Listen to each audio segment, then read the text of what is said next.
কোথায় যাচ্ছেন বন্ধুরা? চুপচাপ আমার এই রেসিপিটা দেখে যান। দেখুন আমি আজকে কি বানাবো। তাহলে চলুন দেখতে থাকুন। নিয়ে নিয়েছি বাসমতি চাল, মসুর ডাল আর মুগ ডাল। এবার আমি কড়াইতে তেজপাতা, গোটা জিরে, শুকনো লঙ্কা আর হিং ফোড়নে দিয়ে দিলাম কাটা পেঁয়াজ আর কাঁচা লঙ্কা।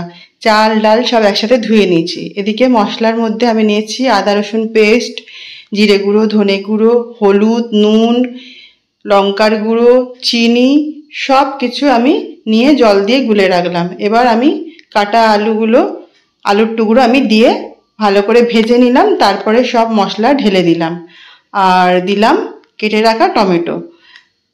কিসে বানাচ্ছি বলুন তো? আমি কুকারে। তাহলে এবার আমি বলি আপনাদের আমি কি বানাচ্ছি। দেখুন চাল ডাল সব কুকারে দিয়ে দিলাম কষানোর পরে। মশলা খিচুড়ি। আপনারা কি এরমভাবে বানিয়ে খেয়েছেন? কমেন্ট করে জানাবেন, কিন্তু না খেলে একবার বানিয়ে খেয়ে দেখবেন, খুব ভালো লাগবে খেতে।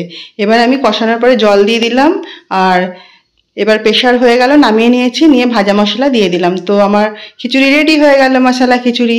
আমার এই রেসিপিটা যদি ভালো লেগে থাকে তাহলে আমার চ্যানেলটা লাইক শেয়ার সাবস্ক্রাইব অবশ্যই করে দেবেন। আর সেই স্বাদ হয়েছিল, সঙ্গে দেখুন কত কিছু ভাজাভুজি রয়েছে, পকোড়া, পাঁপড়।